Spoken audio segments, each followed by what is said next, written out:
The War of the Worlds. By H.G. Wells. Part 2.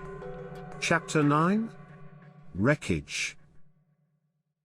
And now comes the strangest thing in my story. Yet, perhaps, it is not altogether strange.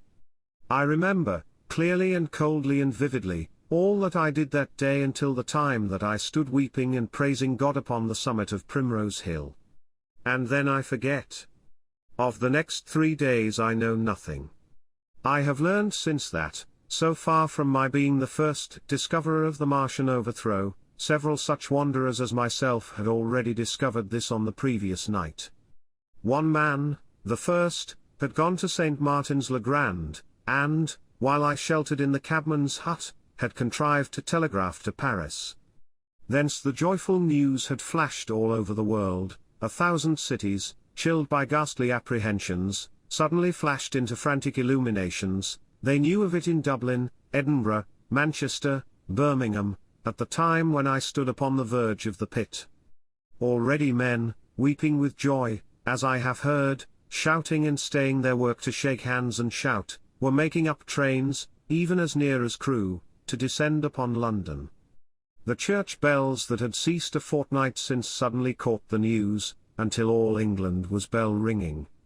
Men on cycles, lean-faced, unkempt, scorched along every country lane shouting of unhoped deliverance, shouting to gaunt, staring figures of despair. And for the food. Across the Channel, across the Irish Sea, across the Atlantic, corn, bread, and meat were tearing to our relief.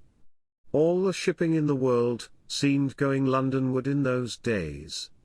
But of all this I have no memory. I drifted, a demented man.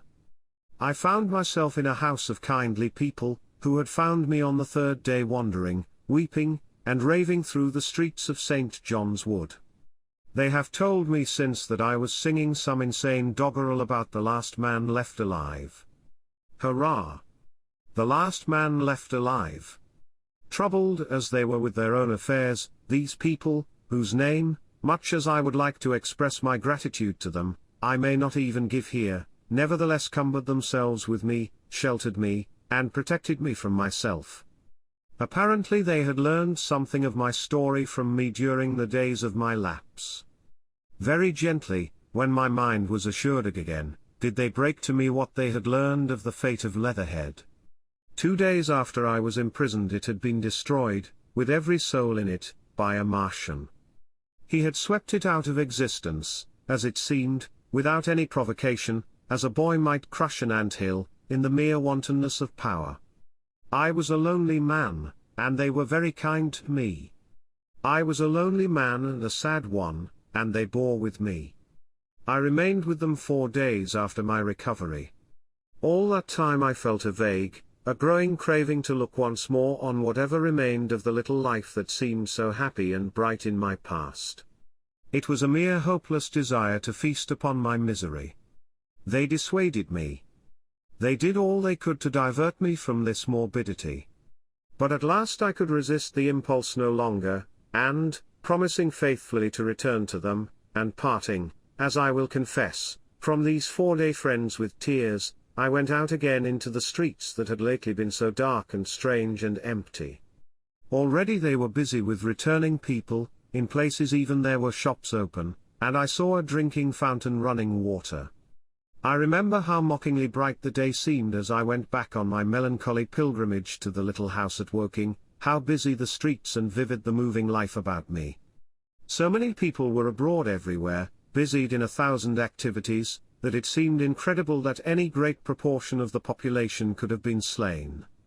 But then I noticed how yellow were the skins of the people I met, how shaggy the hair of the men, how large and bright their eyes, and that every other man still wore his dirty rags.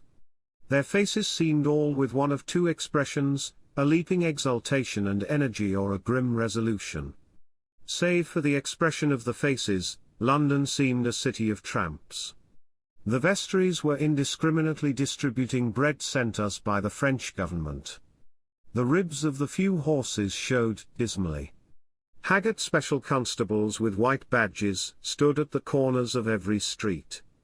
I saw little of the mischief wrought by the Martians until I reached Wellington Street, and there I saw the redweed clambering over the buttresses of Waterloo Bridge. At the corner of the bridge, too, I saw one of the common contrasts of that grotesque time, a sheet of paper flaunting against a thicket of the redweed, transfixed by a stick that kept it in place. It was the placard of the first newspaper to resume publication, the Daily Mail I bought a copy for a blackened shilling I found in my pocket.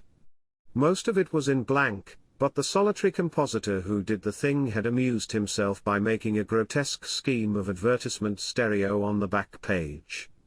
The matter he printed was emotional, the news organization had not as yet found its way back. I learned nothing fresh except that already in 1 week the examination of the Martian mechanisms had yielded astonishing results. Among other things, the article assured me what I did not believe at the time, that the secret of flying was discovered. At Waterloo I found the free trains that were taking people to their homes. The first rush was already over.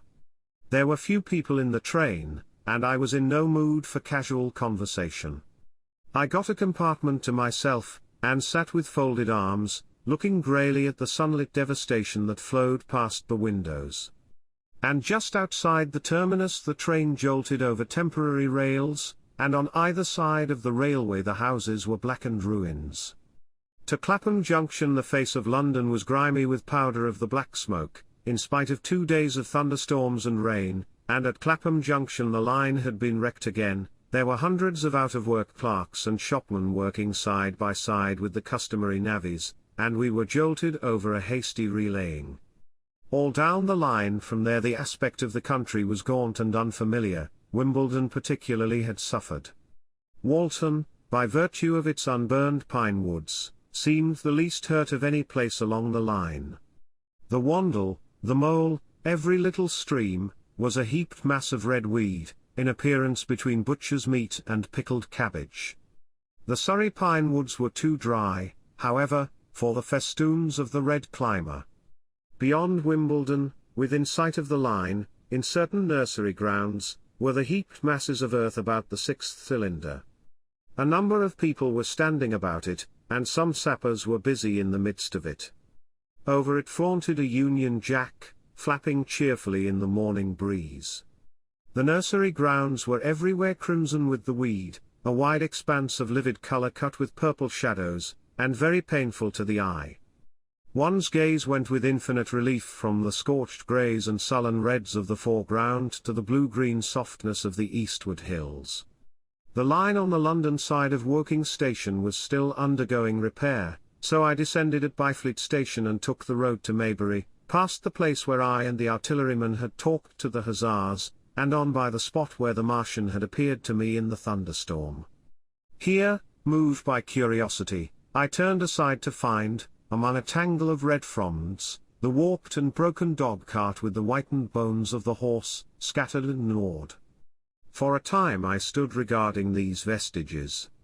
Then I returned through the pine wood, neck-high with redweed here and there, to find the landlord of the Spotted Dog had already found burial, and so came home past the College Arms. A man standing at an open cottage door greeted me by name as I passed. I looked at my house with a quick flash of hope that faded immediately. The door had been forced, it was unfast and was opening slowly as I approached. It slammed again. The curtains of my study fluttered out of the open window from which I and the artilleryman had watched the dawn. No one had closed it since. The smashed bushes were just as I had left them nearly 4 weeks ago.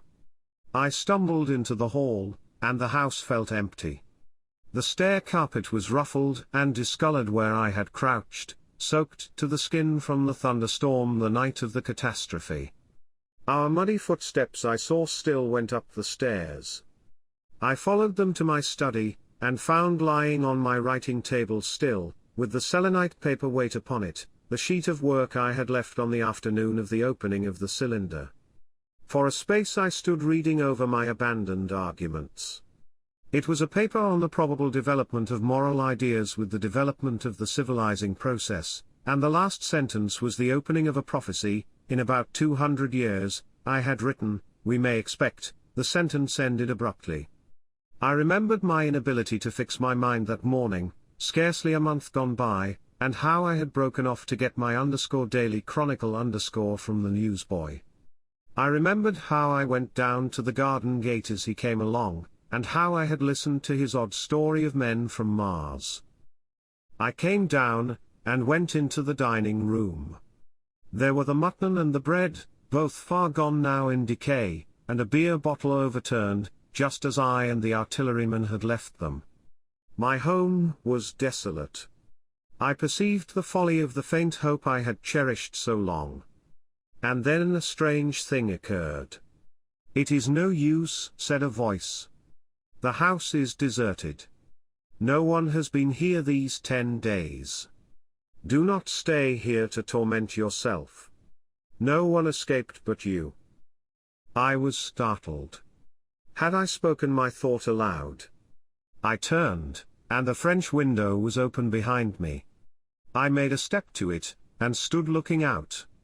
And there, amazed and afraid, even as I stood amazed and afraid, were my cousin and my wife white and tearless.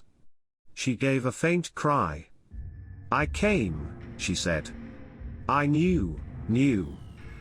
She put her hand to her throat, swayed.